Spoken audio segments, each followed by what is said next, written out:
Joining us right now on the Daily Dose, we have a longtime friend of the show, and of course, the acting president of the Daily Dose I-Team that investigates those big stories and gets the information no one else can get, because Big Robb is joining us today to break down the 2023 college football season at about the halfway point. Robb, we have seen some surprises already.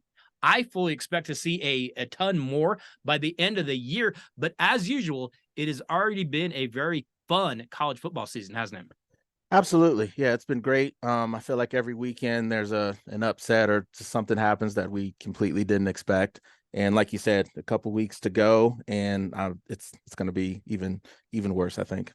Well, and every year we kind of get to this time and we start penciling in. I think this team's going to go, and this team's going to go, and this team's going to make it, and this team's not. And it never works out that way. We always get chaos. We always get a few teams falling off, a few teams stepping up. It's going to be very, very interesting. But before we get into the college football season, Robb, you joined us in Las Vegas earlier this fall. We went out to Vegas. We celebrated Mrs. Dose's birthday. We had an absolutely great time out there. Robb, what do you remember of our time in Vegas? I remember being in Vegas. Yeah. Robb, they have a lot of slogans in Vegas. They talk about, things that happen and stay there. That's not true. That's a huge fabrication. They talk about it's a women's place to play. But Robb, you and I were in the bar. We saw a lot of working ladies there. They were not there to have fun. They were there putting in some serious work. Vegas is a big lie. Vegas is one big lie. But we had a great time when we were in Vegas. We watched a lot of games. We may have participated in mimosa night. I don't know what all went on, but we had a very, very good time. I was very happy to see to have you join us, because we had a great time when we were out there. Robb, we got some things going on in college football, and they aren't all good, because Big Ten commissioner, I believe it is Tony Petitti, was in Ann Arbor this last week to meet with Michigan school officials about the scouting and the sign stealing scandal that is making other teams around the country very, very angry. Michigan is in the middle of a firestorm. The Big Ten initially deferred to the NCAA, but we all know the NCAA has no power whatsoever. They could literally tell you, yeah, you're on the, lifetime ban. Shut up. We're not listening to you. So we know that that's not going to happen. But is there a chance that the Big Ten could step in and take a run at Harbaugh and maybe do something on their own to I don't know, try to get some kind of punishment on Michigan? It's possible. I don't think so. If I'm the Big Ten, like I said, I know they already tried to push it by letting the NCAA make the call. Right. But at this point, I think you got to wait it out. Season's almost over, and we just do it. If there is, ends up being violations, or I guess they prove it, would probably be a better way to say it. We just do it after the season and vacate the wins, as they say. That's what I think. Yes, and that's where I think it's going. My problem with it, and I'm hearing, and there are rumors that this week we could see Michigan actually have a suspension handed down from the Big Ten. Here's my problem, like you mentioned. What's in it for Big Ten schools to do this? If Michigan does go to the playoff, those Big Ten schools all get money. If Michigan wins the college football, all those schools get money. You can be mad. You can throw a tantrum. You can do whatever you want, but you want that money, don't you? Yeah, like you said, it really doesn't benefit them, especially at this point in the season. Again, which, maybe wait and, pose the penalty going into next season, maybe. But like you said, at this point, with being so close to the championships and the finals and everything, probably best to wait, just, as the Big Ten, as a conference as a whole. Yeah, I would think so. Now, here's a question that I have. And Robb, you and I were texting back and forth earlier this past week. And I was telling you that I have a little bit of a theory. I'm not a big conspiracy guy, but I have a theory. I want to share this with you. I want to get your thoughts.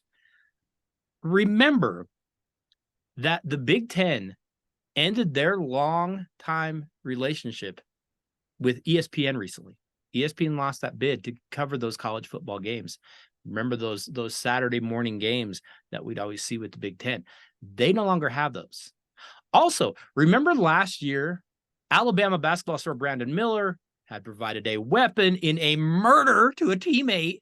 ESPN didn't really cover it that much. They didn't seem to care. Why is ESPN all in on this story? If you turn it on, they're talking nonstop Harbaugh. They're talking nonstop Michigan. They're showing the clips. They're showing everything. This isn't like a bone to pick between ESPN and the Big Ten, is it? Or is it? Or is it? Could be. Could be. They're setting the stage. They've actually have the footage, ESPN. Sure. That's what I'm hearing. The I team, according to the I team, and there's a 30 for 30 coming out. See, that's gonna expose it all. It makes me wonder if ESPN does have a dog in this fight. And that dog smells like bitterness. I don't know. We know that the NCAA doesn't have the power to do anything. We will see if the Big Ten chooses to do anything. I think it would be absolutely insane for them to do anything before the season ends, like you said. Well, Rob, we're going to have to address another story. Coach Prime, Deion Sanders, he went to Boulder to take over at the University of Colorado. The Buffs won their first 3 games of the year, albeit against 3 teams that now have a combined record of 12-15. But Buffs fans immediately began booking their tickets to the national championship game. They were chirping about Deion is ahead of schedule. He's got this thing rolling. They are going to be a contender. Well, they have now lost 5 of the last 6 games, most of them in ugly fashion. Mental mistakes, penalties, stupid play, poor coaching decisions. There's a lot of posturing around that program. It's a lot of dysfunction, it feels like, around that program. I've seen players yelling at coaches. I have seen Coach Prime throw his own players under the bus, throwing his coaches under the bus. Rob, if you're a Colorado fan, how are you feeling right now? As a Colorado fan, I think you're still feeling good. You exceeded your win total. There's still hype there, although it is dying down quite a bit. But I just think that first couple weeks of the season when things were rolling as a Colorado fan, that's probably something you haven't experienced in a while. So just the joy of those few weeks is hopefully enough to carry you through the last couple weeks of the season. Well, and I know that Colorado fans are starting to say, if you take away that Oregon loss, yes, we're losing, but we're battling, we're competing. But if we're going to say that, we could also say, but what if you take away the TCU win? What if you take away the Colorado State win? But, we could play that game if you really want to, but you could be sitting there at 1-8 or whatever right now instead of where you are. Here is my concern for Colorado. One, it does concern me a great deal that Deion does throw sometimes his players. He said after these last few games, I need better offensive linemen. Okay, well, if I'm your offensive lineman, what's in it for me to come play for you? He's demoted coaches. He demoted his offensive coordinator. He put Pat Shurmur in his offensive coordinator. If you're a Bronco fan, you have to be thinking right now, dear God. But aside from that, here's my concern for Coach Prime and for the Buffs fans. Rob, can you build a team through the transfer portal? Because if you look at their recruits, they don't have much. They're not even in the top 50 recruiting wise. They're going to go transfer portal. This reeks to me of one and dones in college hoop. We're going to try to win with just one and dones. Maybe a year or two you can do it, but I don't know if this is sustainable, is it? Well, that's the tricky part. He's going to have to start recruiting, and that's kind of, I think, what this is all going to turn on. I think a lot of it was just the hype train. Just the hype was too much.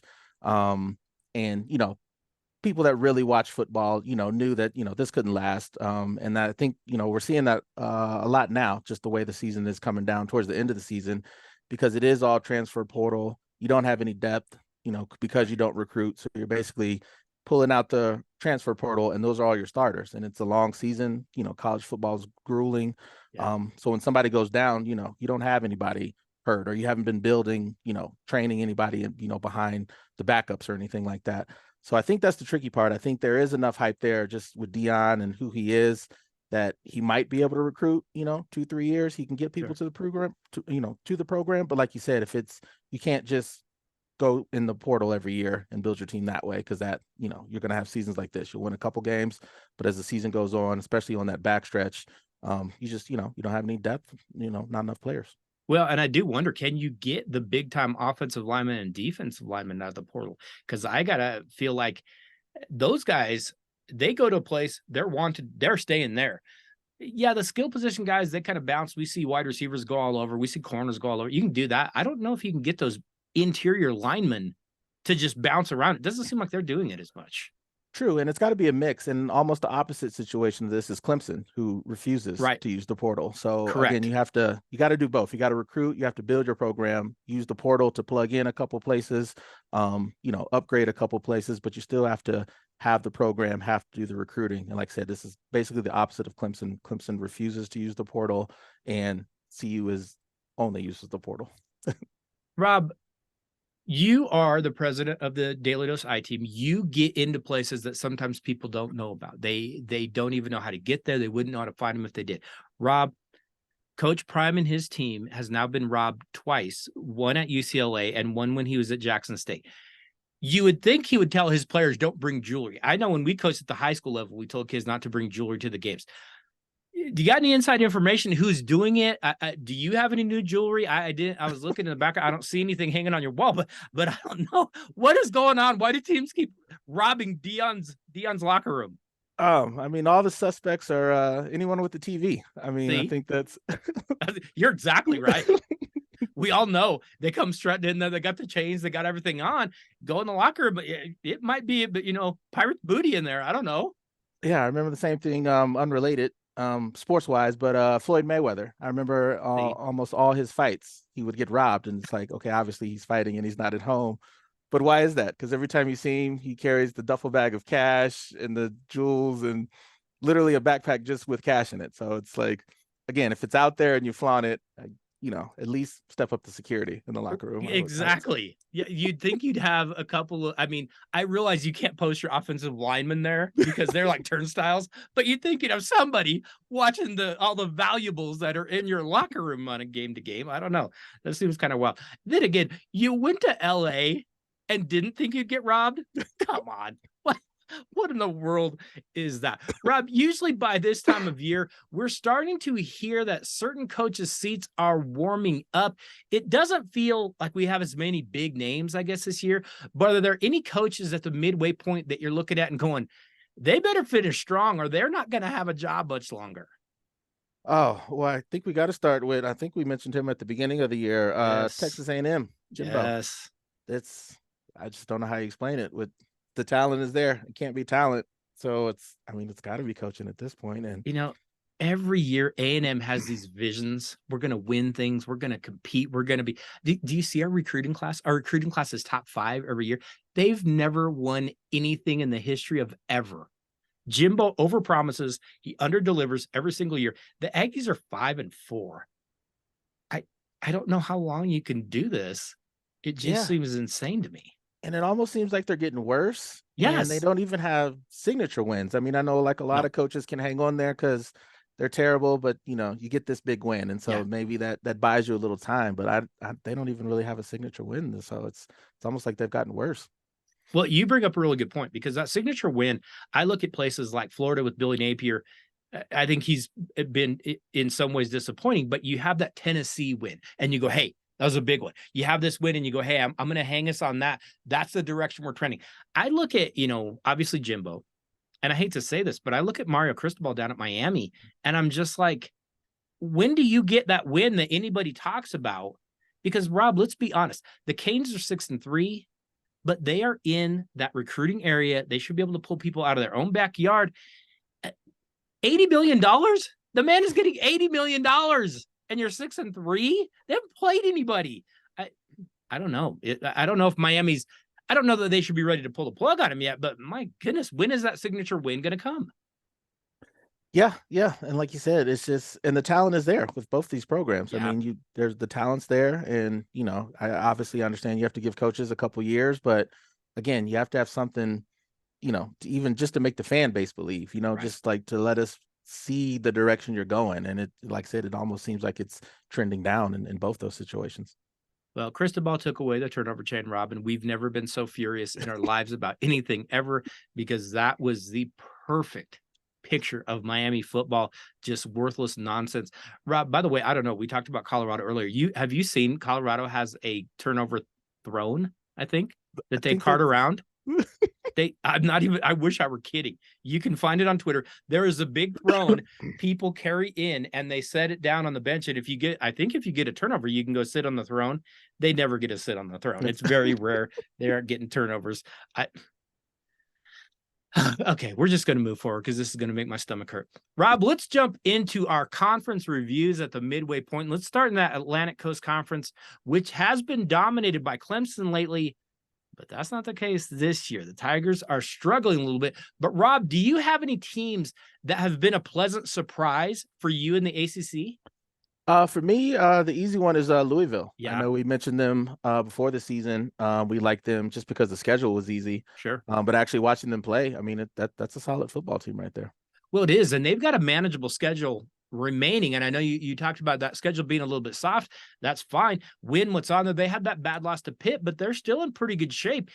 If things fell right, I mean, Louisville could win the conference. I mean, that sounds kind of crazy, but they actually could. Yeah, and I've done the same thing. I kind of finally had to tune in and watch them and be like, what's going on here? It's not a bad football team. I don't know if they're great, but they're not bad, and that might be enough this year. Do you have any more surprises? Because you took mine as well.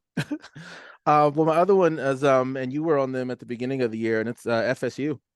Yeah, surprised. Run the table so far, undefeated. Looking at the rest of the schedule, I think they should finish out undefeated as well. Yeah, I think they should. Like I said, I know you were on them beginning of the season. I thought they would be good, but yeah, I'm impressed that they haven't dropped one, thus far. Right. And they don't have the huge ones still coming. They kind of got past those. They actually have a pretty impressive some pretty impressive wins on their schedule. So yeah, we're definitely going to talk about Florida State. They have been very, very good. What about disappointments though? Because you got to have a few disappointments, and I think we're both going to have the same one for sure.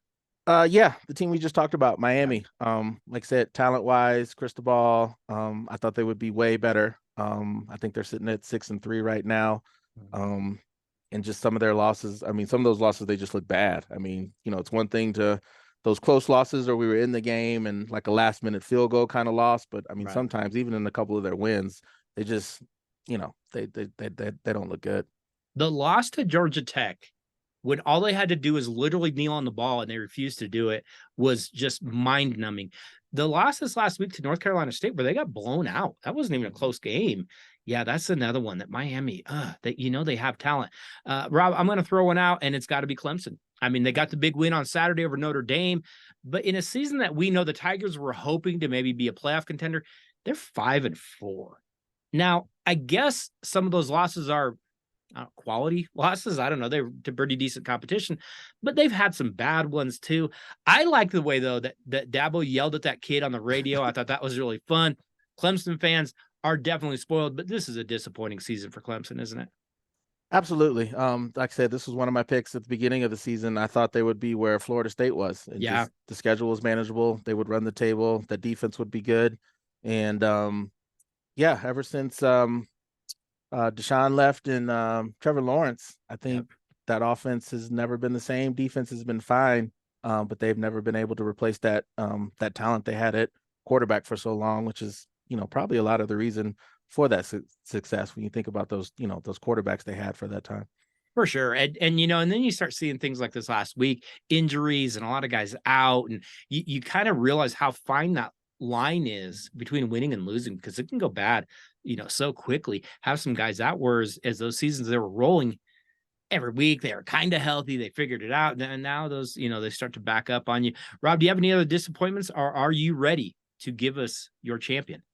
No, those were all my disappointments, or the biggest. Those are mine as well. All right. Well, prior to the season, I did pick Florida State to be the ACC champ. I'm going to stick with that. Like we talked about, they have some very, very good wins on the schedule. They beat LSU, they beat Clemson, they beat Duke, which is a little bit better than it might look. They look like the class of the conference. I expect them to roll to that ACC title relatively easy. They'll be tested here or there, but I think they should roll to that. You gonna change your pick, Rob? Who did you have going into the season, and who are you going to take now? I believe I had Clemson going into the season, and I'm jumping on board the FSU train with you. Yeah. Okay. Like we talked about, end of the season, remaining games, I don't think they'd have any problem with those, and yeah, I see them going undefeated. Yeah, I do too. They're going to make a push for that college football playoff, or at least they should if they just do what they should do. They're going to be favored in pretty much every game they have left. Rob, we move next to the Big 12, which is now beating each other up just a little bit, which is interesting. We expected the big dogs, Texas, Oklahoma, they're going to be in contention here, and they still are. But we have some teams in the Big 12 that have been a little bit better than expected. Rob, do you have any teams in the Big 12 that have surprised you so far this year? Yeah, well, I got to say my Mountaineers. Yeah. West Virginia, bowl eligible at 6-3. See? Yeah, complete surprise. Just playing good football. Like I said, unexpected. Had a rough couple years, but looked good, bowl eligible. So that's biggest surprise by far. Well, and we know, that might have been a coach on the hot seat. He has come out and he's produced, had to get it done with his back against the wall. And right now he is doing exactly that. I like that pick of West Virginia. Rob, I'm going to put a team out there, and I'm still not completely sold on them, but every single time I think Mike Gundy is dead in the water in Stillwater, he surprises me. Oklahoma State is now 7-2. They just got that last win in the Bedlam series against Oklahoma, at least for a while. I'm sure they'll get that back on the schedule, but it's not on there right now. When the Cowboys lost, though, to South Alabama and Iowa State, I'm like, they're done. They're going to be horrible this year. They're kind of rallied. They're kind of rolling. They now have wins over K-State, over Kansas, over Oklahoma. Hey, Mike Gundy is a man. He's 40. I think he's 50. I don't know. And he is back from the dead yet again. I'm surprised by it, but well done, Oklahoma State. Yeah, that's one of mine as well. Like you said, every semi-surprise, because every couple years it feels like, there they are, like right in the mix. Yeah. Another surprise for me is going to be Kansas. Yeah. 7-2 this season, 7-2 so far. And that's a program that, again, you think Kansas basketball school, but past couple years, the program's been building. And here we are another year with, a really good record. Still not quite at the top of the Big 12. But I think getting there, I think, going into next year, when you start listing 2-3 teams, you're going to have to include them because they've been, good now for a couple years now. Yeah, they have. And they were the other team that I had as a surprise. Lance Leopold is doing a phenomenal job. They stormed the field when they beat Oklahoma. If you don't know, Kansas storms the field after big wins. They tear down their goalposts. They drag them down the hill and they throw them in Potter Lake. I have no idea why. I don't know who goes and gets them, but they do. I've actually been there when they've done it. It's a wild scene. But Kansas is kind of like playing football, like we're used to them just being basketball only. They're doing a pretty nice job out there. And that's a really fun team actually to watch. I've watched them a few games. They're throwing it all over. They do some good things offensively. I'm very impressed with Kansas. Rob, what about disappointments? Who do you have disappointing you in the Big 12? First one I'm going to give you is TCU. Yes. And I know we mentioned this before the season. Was that a one-off season? Was that just a one-hit wonder last year, or had they, kind of like we just talked about Kansas? Is this a program now that's building, on each year? And they've just looked terrible the whole season. I mean, granted, they lost a lot of people, but again, like we talked about, is this truly a program that you're building, or just, one hot season you had? So that very disappointing, TCU. I had them down as well. They go to the college football playoff last year, and we knew they lost a lot of people, but my goodness, they're 4-5. They're probably not even going to make a bowl game. I don't know. I expected that. They were returning still some talent. They weren't, the cupboard wasn't bare. Yeah. It makes me wonder, was that just a one hit wonder kind of thing, because you couldn't sustain it, and you didn't have to sustain it at that level, but you're not even good. It's disappointing. Rob, I'm going to throw another disappointment out there, and it's another team from Texas, and that is Texas Tech. We thought they might be kind of a sneaky dark horse team there. Yeah, they're real sneaky. They suck. They don't even look like they're going to be bowl eligible as well. And the Red Raiders look like a team. Hey, they've got some pieces. They showed some signs last year. They have done absolutely nothing this year. I think they're dangerous actually down the stretch, but they're not playing very well. Yeah, I agree. That's another one. Like I said, just talent wise, you thought they would be more, at least have a winning record at this point of the season. And then one more I had, a couple more, and hopefully I don't steal any from you. I'm out, so I'll take whatever you have. All the newcomers to the Big 12, UCF, Cincy, BYU, Houston. all of them have losing records in the conference, and just always seem like pretty good programs. I thought they would mix in and, have a little bit more effect when they move to the Big 12. UCF every couple of years has a good team. Cincinnati, BYU is usually tough. But like I said, all the newcomers to the Big 12, none of them really showed up, all at the bottom of the standings. Good call, because we talked about them a little bit. Hey, maybe someone's going to come in and make some noise. Maybe a BYU could come in. They haven't done anything. And every week I'm like disappointed. Like, okay, maybe this week they finally, no, they didn't. Yeah, I thought they would come in and do something. UCF, man, that national championship seems like so long ago, doesn't it?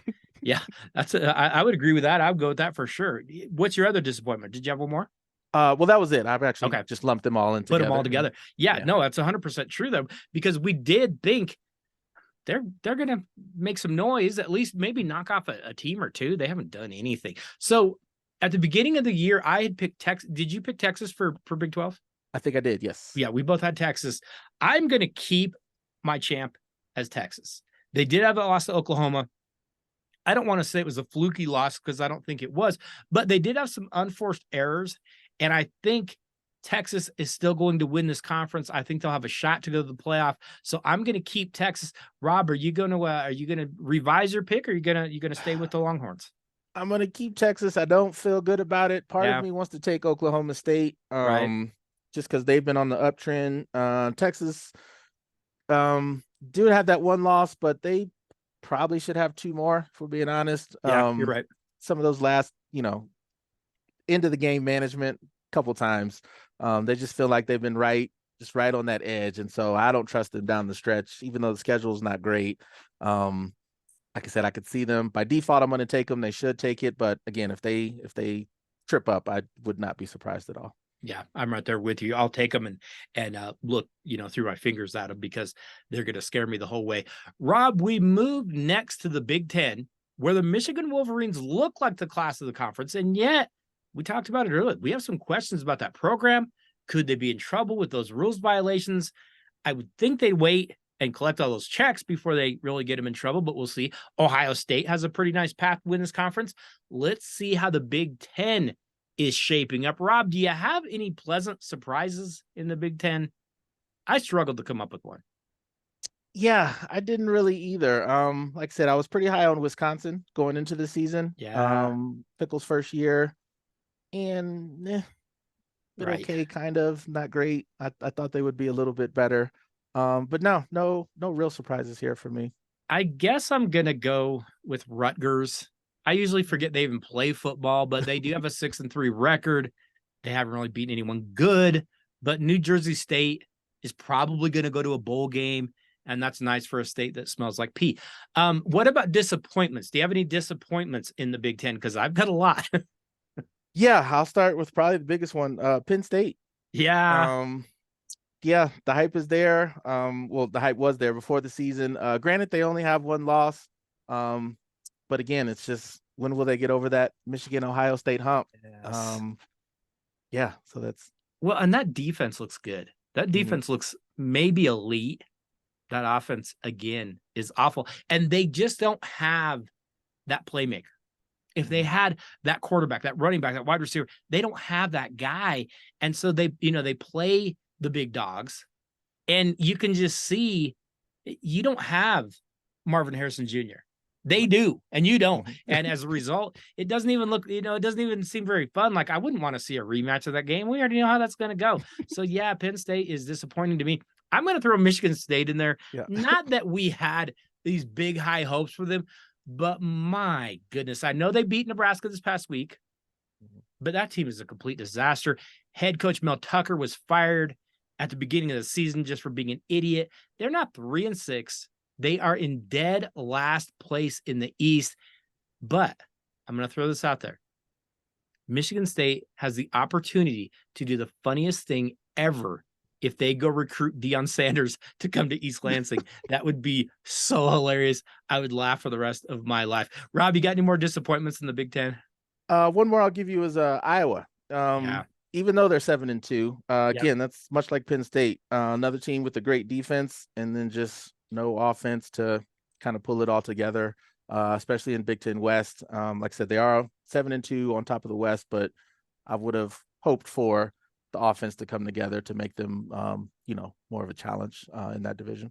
Agreed. Rob, I'm going to see your Iowa, and I'm going to raise that. I'm just going to go the entire West of the Big Ten because the entire West Division is a disappointment. Contemplate this. Like you said, Iowa is in first place. They average like 17 points a game. Wisconsin sucks. Minnesota sucks. I expected nothing whatsoever from Nebraska. They've still disappointed me. I don't even know how that's possible. The West is ready for basketball season. They have been terrible this year. Whoever wins the East is going to walk away in the Big Ten. Okay, so we made our picks prior to the season. Did you have Michigan? Did you have Ohio State going into the season? I had Michigan. Yeah, I had Ohio State. I'm a little bit torn on this because I believe Michigan's going to win it if they leave Malone to let him win it. If it's decided on the field, I think Michigan is the better team. I like Ohio State. They have an easier schedule. As long as it's not taken off the field, I think Michigan is the better team. I would make my champion Michigan. Yeah, I'm going to stick with Michigan. Same reasoning as before the season. That last game against Ohio State is at Michigan. Yeah. Which gives them the nod. Schedule's been pretty weak over the course of the season. Very. But they have dominated, so at least you can say that. I feel like Ohio State doesn't really pull it together until the third quarter every game. Right. And God forbid Harrison goes down, they're in a whole lot of trouble. But yeah, I'm gonna give Michigan the edge still, just because they got that big game at home. Okay. Yeah, and I would go Michigan as well. I hope, honestly, I hope that it's not decided off the field. I want to see it decided on the field. And if that's the case, I think the Wolverines look like the best team in that conference. Rob, the Big 12 is dying. This is the final season of that dreadful conference that was so horribly mismanaged that they literally ran it into the ground. And yet, going into the season, we had said this conference may go out with a bang. They have a chance to go to the college football playoff. I'm feeling a little less confident right now because, like good conferences do, one, they beat each other up, and we're starting to see that a little bit. Two, they don't play any defense whatsoever. But do you have any teams in the Pac-12 that have been a pleasant surprise? Actually, most of them, to be honest with you. Yeah, you're right. Just the top half of that. Just picking out one. I'll start with Utah. Quarterback never came back. That was kind of all up in the air. But they're still 7-2 somehow, without rising. And surprising, I guess, since he wasn't there, that they're still, right up there competing for a title. Yeah, I would give you that too, because when they talked at the beginning of the season, the talk was Rising might be there for the start. I think they knew all along he wasn't going to be. The fact that they've done as well as they have is actually pretty amazing, and it is a testament to the job that Kyle Whittingham has done, because he has the depth, he has the program to be able to overcome a loss like that. Rob, I'm going to name Arizona a pleasant surprise. I didn't expect much from them at all. They have 3 losses this year, but they're by a combined 16 points.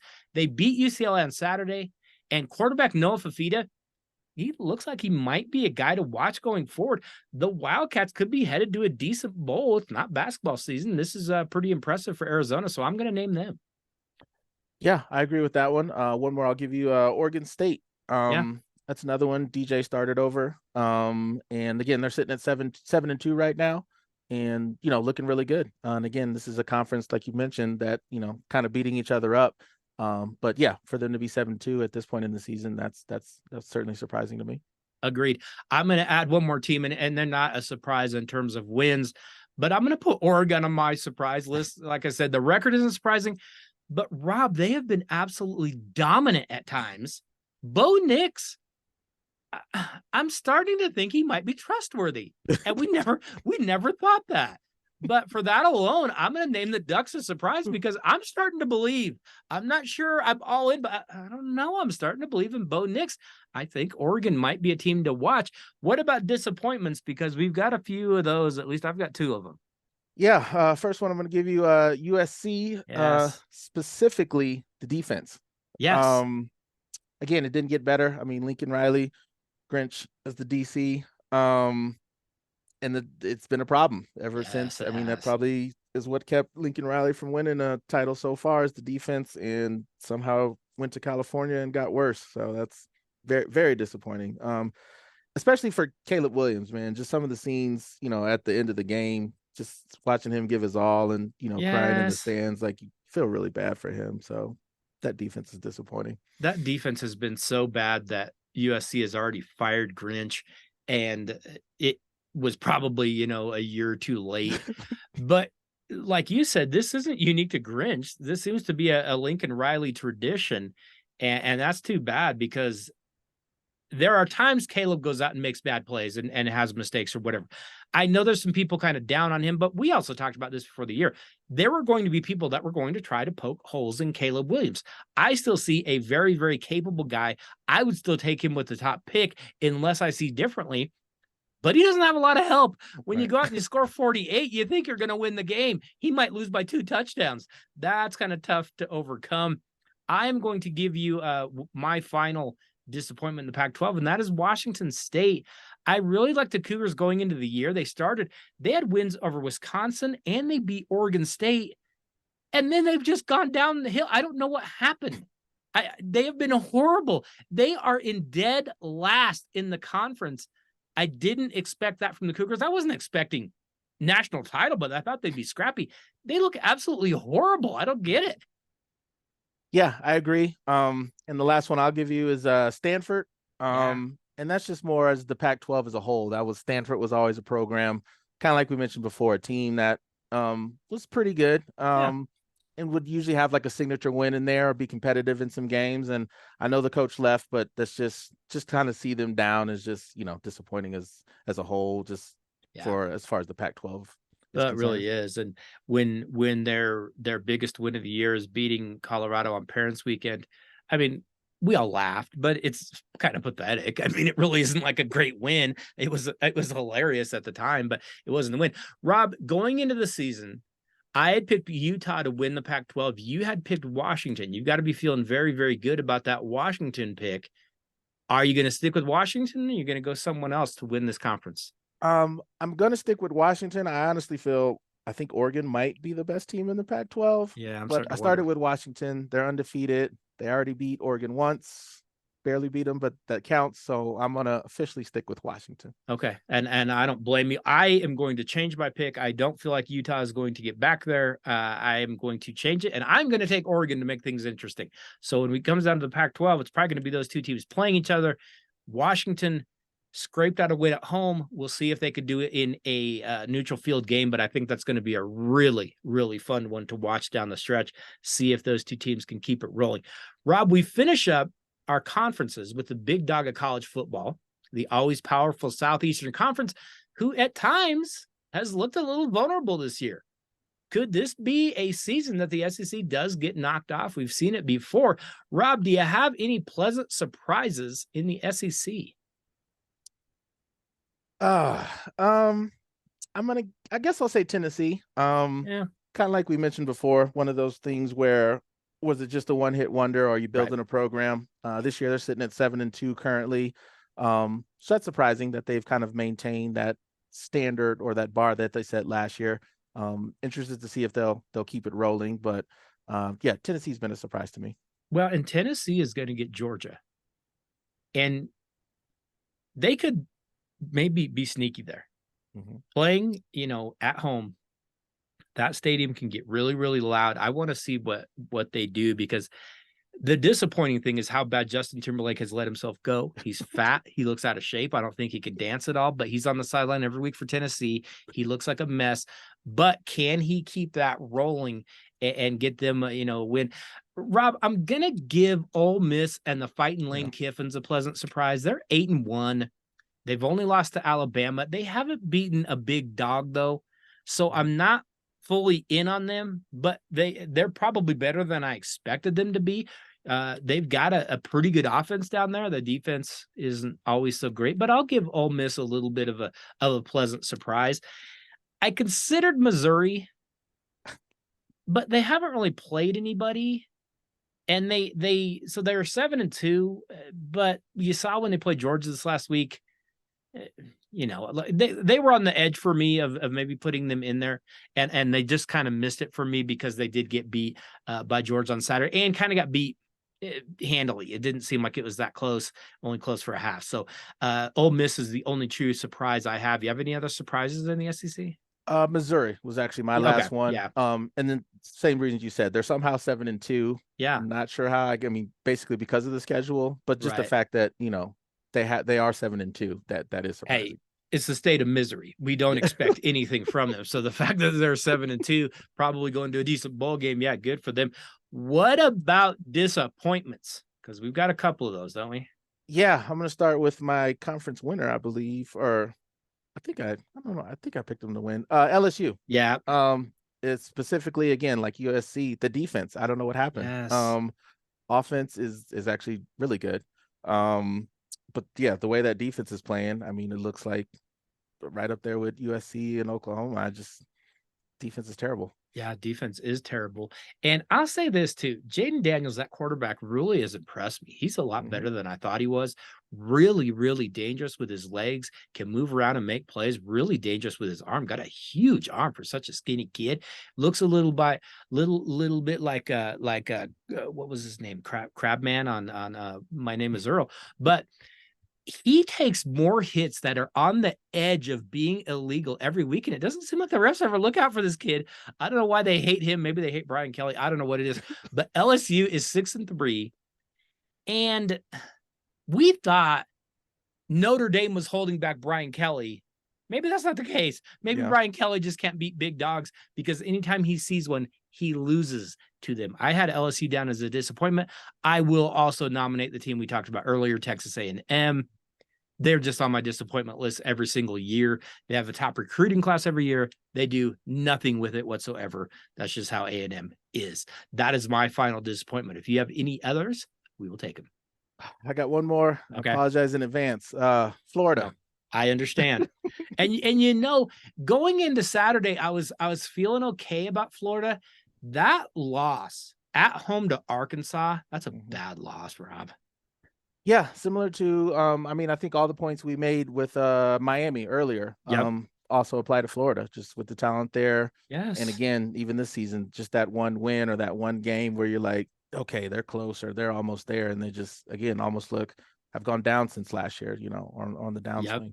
Yep. And if you beat the teams you're supposed to be, especially at home, you can cut them some slack. When you have that loss, you're losing to Georgia, okay, but losing at home to Arkansas, and that's not a very good Arkansas team. Yeah, that's a really, really bad loss. I would totally agree. Florida has been disappointing. Rob, prior to the season, I picked Georgia to win the conference.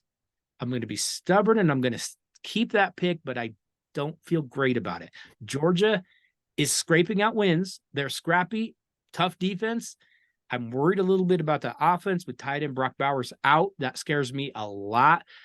I'm going to stick with Georgia, but I'm not going to feel great about it. You going to change your pick, or you going to keep you had LSU? I think I can't remember. I had LSU. I know I had them making the playoffs, so I don't know if I had them in as a one loss and Georgia winning it. But regardless, I'm taking Georgia. Same thing, like you said, Bowers has to come back for sure.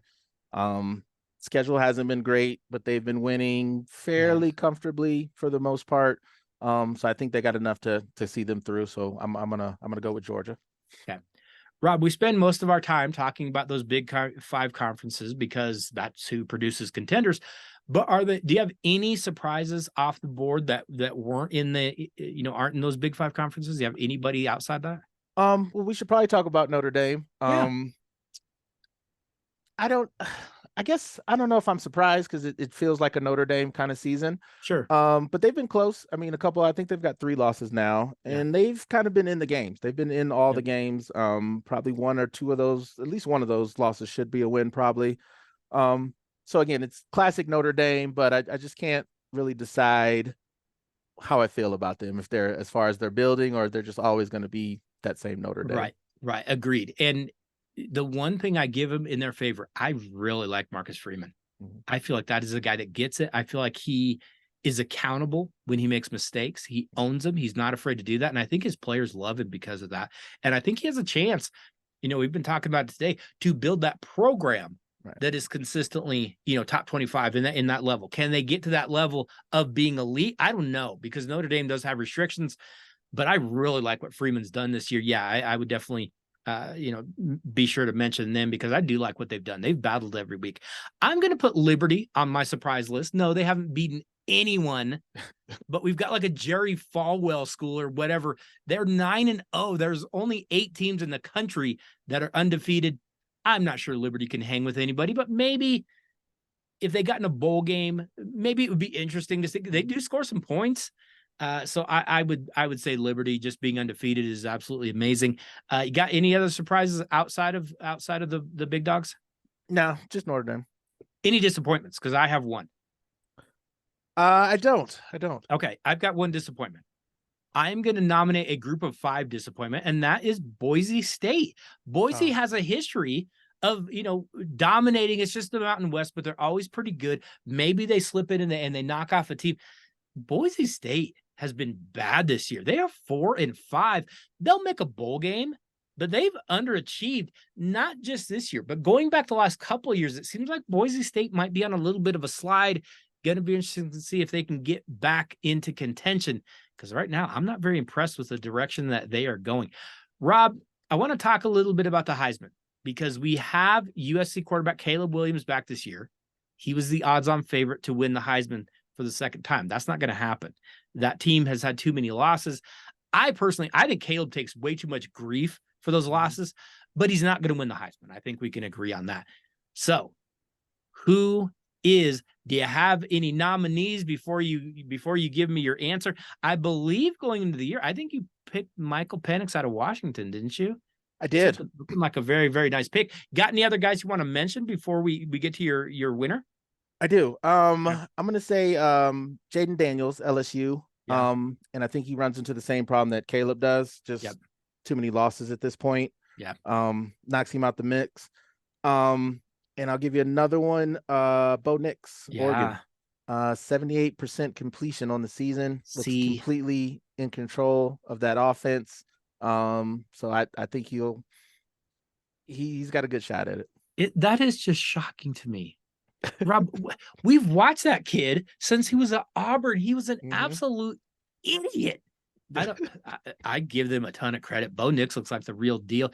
I don't know if there is a more effective play right now in college football than Marvin Harrison in the red zone.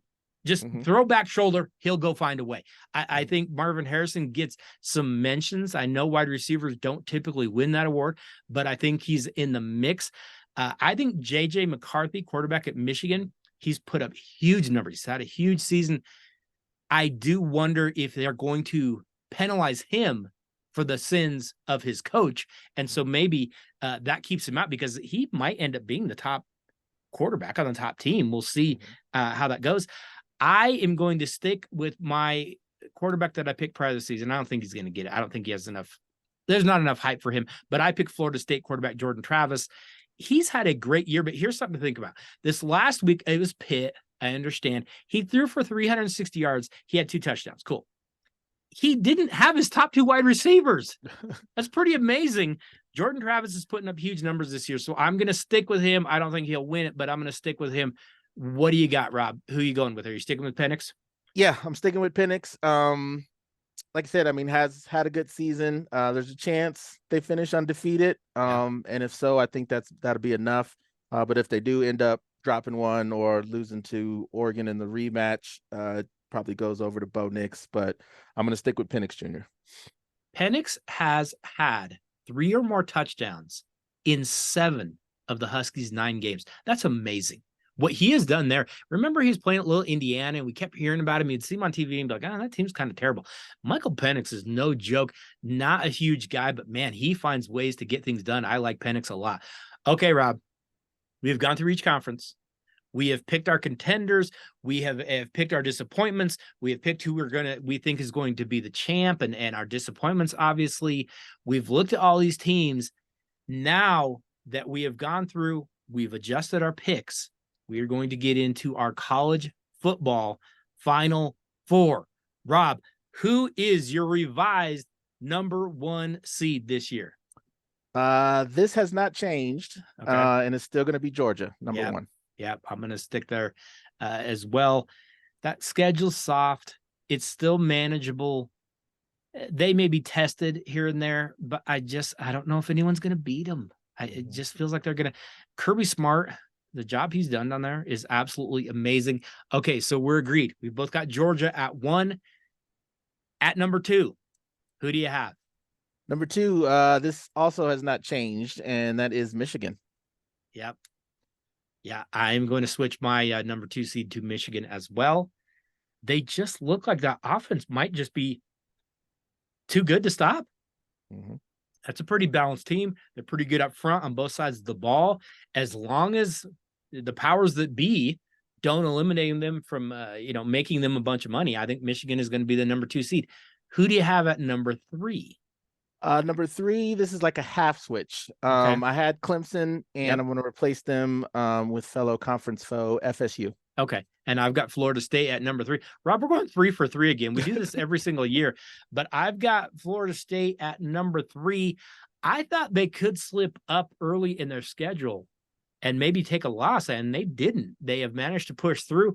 I think Florida State can go to this playoff, and I think they could be pretty dangerous when they get there. Rob, we're 3 for 3. Who do you have at number 4?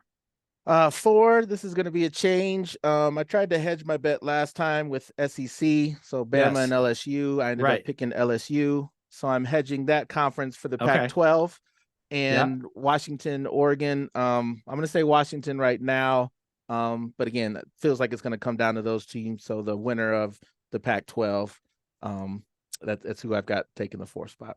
See, and I have Oregon knocking off Washington in that rematch, so I'm going to go Oregon at number 4. So we've basically changed our picks prior to the season to be our picks still the same. Didn't really change anything. We ended up agreeing on the same picks again. Okay, so if we go to those semifinals, we each have Georgia at 1. You've got number 4 Washington. I've got number 4 Oregon. Who's coming out of that first playoff game?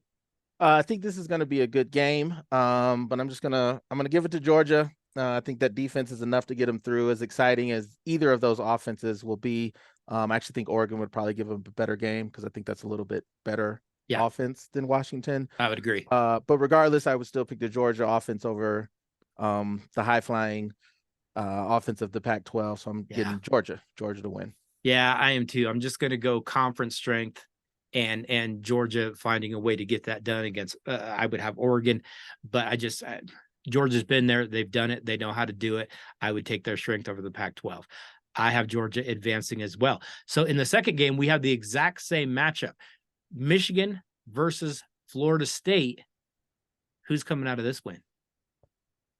I got to go Michigan. They'll have the signs.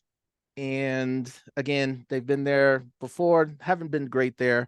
But again, I just think defense, a program as a whole, they'll have a little bit too much, or I should say just enough to get by. So I see that a very close game, but I'm giving Michigan the nod by probably like a field goal. Okay. I'm gonna be right in that same vein. I'm gonna take Florida State to pull the upset, but it wouldn't be a huge upset. I think that would be kind of a coin flip game. So I'll just go the other side and take Florida State. So you've got Georgia versus Michigan in your championship. I've got Georgia versus Florida State in mine. Who's coming out on top, Rob? This is where the cheating catches up with them. I got Georgia winning it all. Again, Bowers should certainly be back by then.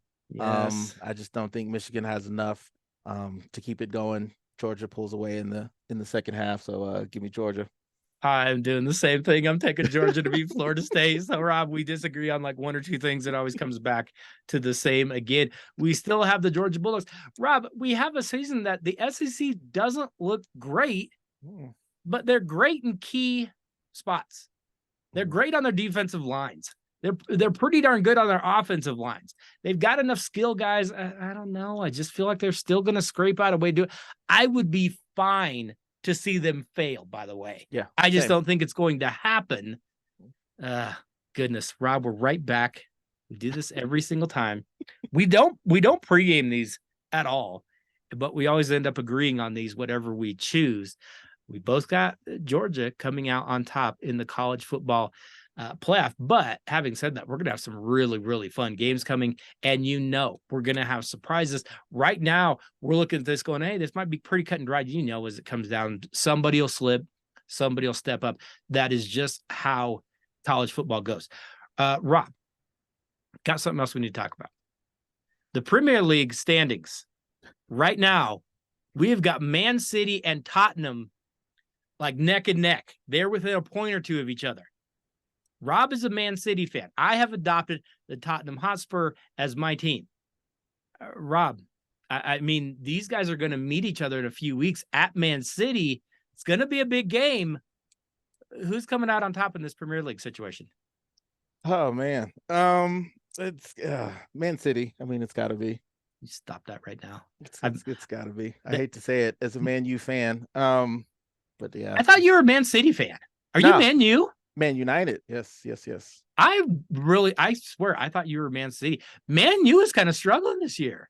Terrible. Yeah, I think Ten Hag is on the hot seat. I don't know how much longer he's got there. And I don't know what happened. We started, Ronaldo left, and feels like he had things under control, and all of a sudden we can't score anymore, and midfield struggling, so it looks bad. But well, and that's what I thought Tottenham was going to do. They lose Kane, and I was like, well, that's the end of that. They've actually been better than we've seen them be in quite some time. Rob, I got a question for you. Next week, we're going to break down the NFL, going to do a very similar thing, going to look at some surprises, some disappointments. Is there any way we can get you to come back and join us again? Because we would love to get your thoughts on the NFL season that is rolling along. We're just passing the midseason point there as well. Absolutely.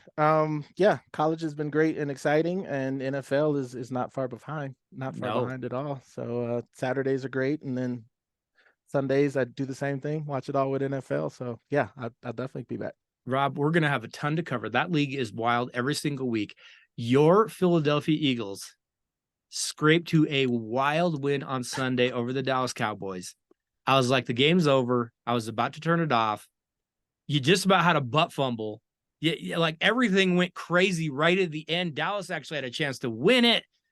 Philly comes through and scrapes one out. You are seeing some wild things. Meanwhile, my Broncos that had a bye week, they didn't lose.